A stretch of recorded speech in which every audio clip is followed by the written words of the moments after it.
جماعت من دانشم نهایت این محبت عالمی تو خورم بیمنی من به عذاب چک میشم چو استراب چک میشم kim gelip hoşuma beş gelip başıma پنجه مریم رسته در شکاف صخره‌ای، این همه رنگ از کجا آورده ای تا به شکوفی؟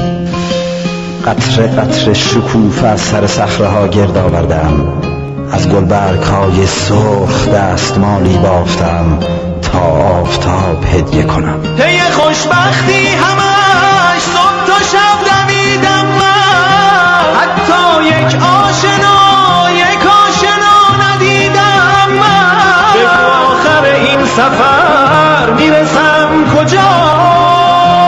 تو منو تنها نذار ای خدا. شهر من آسمون آبی داره، روز روشن شب مهتابی داره. اگه رویای قشنگ شهر تو بره دست از سر ما برداره.